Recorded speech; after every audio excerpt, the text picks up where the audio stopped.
I know she was coming from a good place, but I don't know why it made me sad for her to say that, because I was like, in my head, I was like, that's because you only see the good things. You don't see the bad things.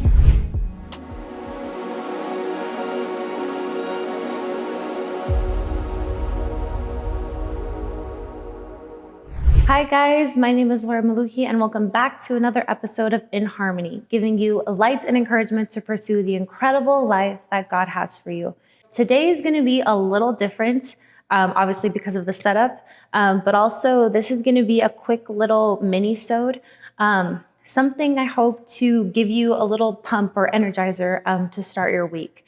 And today's episode is going to be for that person who maybe it's Monday, and you're waking up and you don't feel encouraged to go to work. You feel like you're down, you're not really doing the job that you see as your lifelong career. Maybe you don't like your coworkers, maybe you don't like your boss, whatever it may be, you just feel discouraged at the place where you're at right now in your career or professional life. And I'm here to remind you that it's okay to feel that way. The season that you're in right now doesn't mean that that's going to be the place that you're going to be in for your entire life. We all are going to go through seasons of ups and downs, but there is beauty and difficulty in every season. The same seasons that the earth has are the seasons that we experience in our life, in our relationships, in our work. Sometimes we wake up in the morning and the sun is shining and it feels like we're in a season of summer. Maybe you're newly married and you feel like it's a brand new chapter of your life. Maybe you just had a baby and it's such an exciting and fun time.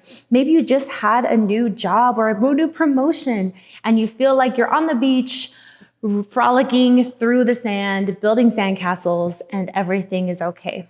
But sometimes we are going to go through seasons of winter where what we expected was not what we got. We feel like every door is closing. We feel discouraged in the place that we're at and the person that we are.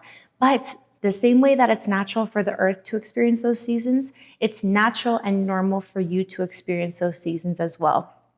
And this episode was inspired by a couple of people.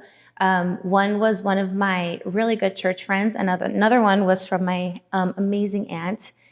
And she had touched on something saying, you know what I think is important to discuss is how it feels like we've almost lost a sense of pride for our work. Whether you're in real estate, whether you're in the medical field, whether you're a pharmacist, whether you're in construction, whether you're in design, art, whatever it is, it's really common for you and I to be around people and coworkers or people that we just meet at the store who are doing their job, who almost feel like it's a burden. They're not satisfied with the place they're at right now, so they don't give you the best service. And they almost make you feel like a burden for asking for the service that they're offering. And although that is unfortunate, that's the reality for a lot of cases in our life, the good news is that you and I can stand out by being the person that brings light to our workspace. Whether you work at McDonald's, whether you work on the job sites, whether you work at the mall, whether you're a freelancer, you can make yourself stand out by not seeing what you're doing as your job, but as your calling. Not an occupation, but your purpose. Your circumstances don't have to change. Your job position, your job title, your boss doesn't have to change. Just your perspective has to shift in whatever field that you find yourself in. I don't care what it is. Even if you're a trash man and you haul trash for a living, you can find purpose and meaning in whatever place that you're at. My aunt shared with me a quote from Maya Angelou that says, "Success is liking yourself, liking what you do and liking how you do it." Do you like yourself? The person that you're at your job, would you want to hire or work for that person? Do you like what you do? Does it bring you light and encouragement every day? Or is it something that you view as a burden? And do you like how you do your work? Whether you're a janitor, whether you're a painter, whether you're an artist, do you like how you do your work? Something that I want you to ponder upon this week, those three questions, because Maybe that is the ultimate definition of success. Liking who you are, liking what you do, and liking how you do it. Even if you don't like your current job right now, that doesn't mean that you can't like how you are doing your current job. Because if you don't make the best out of the job you're in right now, most likely your dream job is not just going to happen for you. You have to make the best, and God will bless that. Another person that inspired this little mini-sode was one of my really good church friends. She made a comment the other day, and she was like, Lauren, I watch your Instagrams and you're killing it, and I'm so proud of you, and it inspires me to do better. And I know she was coming from a good place, but I don't know why it made me sad for her to say that, because I was like, in my head, I was like, that's because you only see the good things. You don't see the bad things. And it made me sad because I don't want to be that person, but I am that person that only posts the good things and doesn't really talk about the bad things. And I never want you guys to feel like my life is perfect, or that my job is perfect, or my occupation is perfect. I love my life. I love my job. I love my occupation. But I think one of the best ways to encourage people is to not just show the wins, but to show them the hardships and the mistakes and the lessons that you learn. So I'm going to do a better job at doing sharing things with you guys where I make mistakes, because I definitely do all the time. Like a Mistake Monday, where I talk about the mistake and maybe the lesson that I learned from it. So as an example, this past couple of weekends, I've been working 7 days a week, super stressed, behind on sleep, still loving it. Like, I hope this doesn't also come off like I'm complaining. I love what I do, but it's very stressful. And I found myself discouraged yesterday. I don't know why I was a little down yesterday, because I've been working so hard, working 7 days a week, taking calls night and day. And I feel like I'm not getting fruit or results from those activities. And as an example, we've had this event that's been going on for 2 weeks. This is the last weekend. It's super intense. Been there every single day. And I feel like I'm trying. And I followed up with, from this event, just yesterday, I followed up with, I want to say 20 to 25 people. And one person texted me back.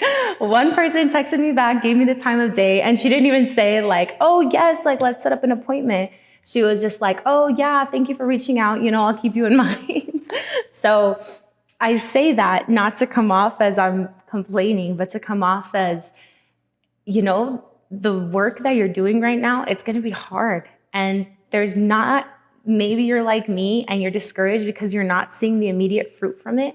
But something that one of my other church friends, Alan, mentioned the other day, he was saying that he saw this Grant Cardone video, and he was saying that he had this idea to make his daughter, he believes that rejection is like the best thing that you can teach your kids.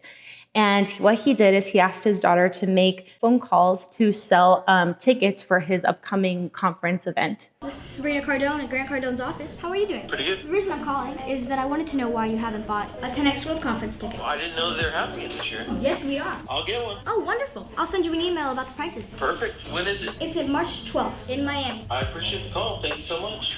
I appreciate you. What's your email? Daniel. Thank you so much. I'll send you the email. Excellent job. So he answered this phone, so what we want to do is check off that phone number. Sabrina, you got your first sale? He did?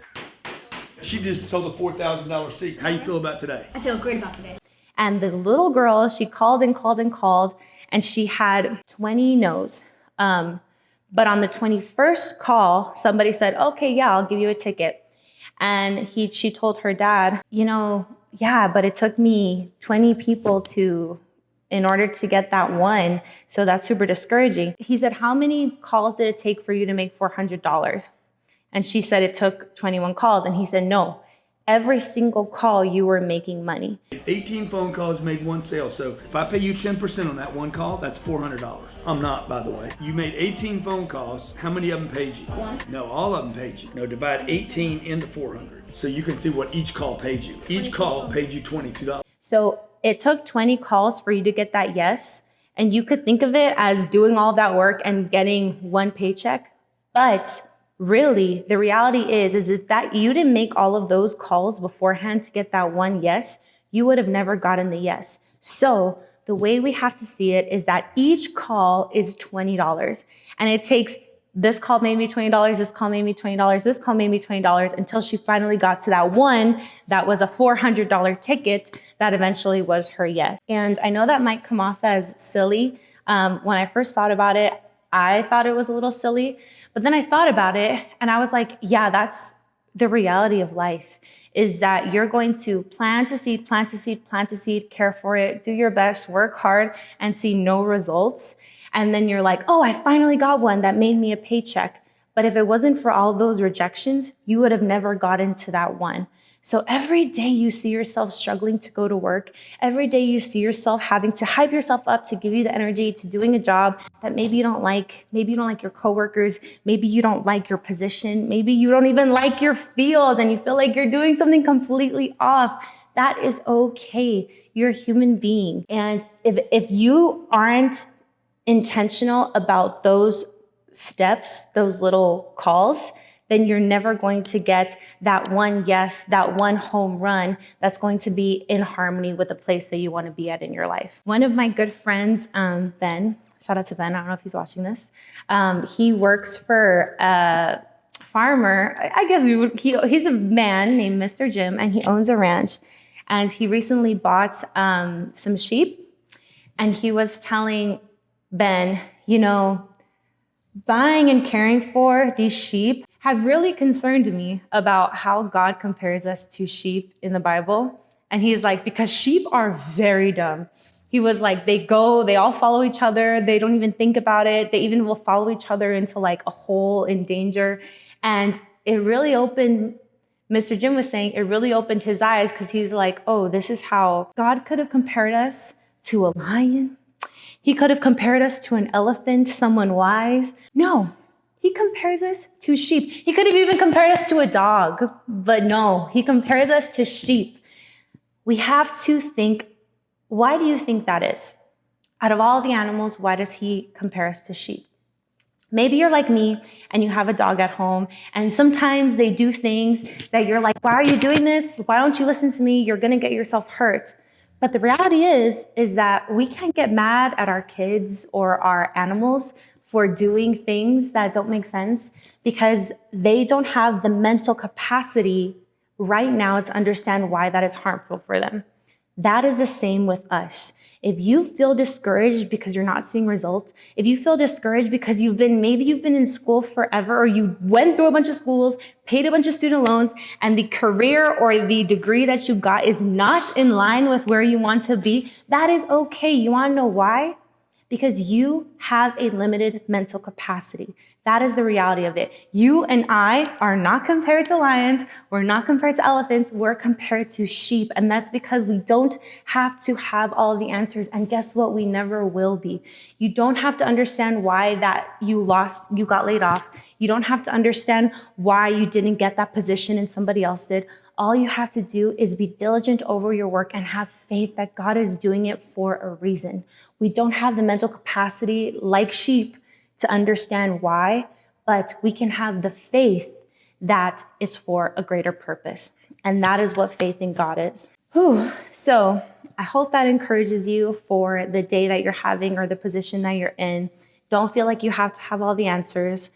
Ask yourself, do you like yourself? Do you like what you do? And do you like how you do it? And if any of the answers to those 3 questions are no, ask yourself, what can I do today to change that circumstance? The last thing I'll leave you with is a piece of scripture that totally messed me up when I read it earlier this week. And that is in Ecclesiastes 5, verse 18 through 20.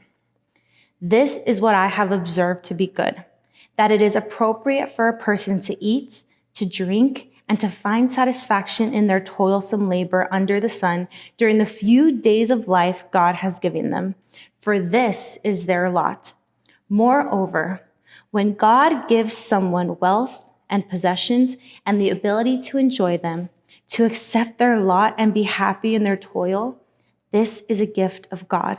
They seldom reflect on the days of their life because God keeps them occupied with gladness of heart. Even if you have to sit through an hour of traffic to get to your job, you can still find satisfaction in it. Because guess what's worse than the job you're in right now? No job.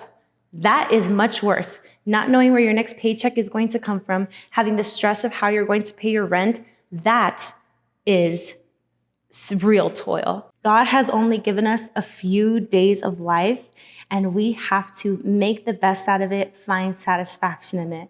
We're not going to find satisfaction when we make those millions of dollars, have that Bentley, have that Ferrari, if we don't enjoy the little beginnings that we're in right now. Thank you so much for watching. We'll see you next time.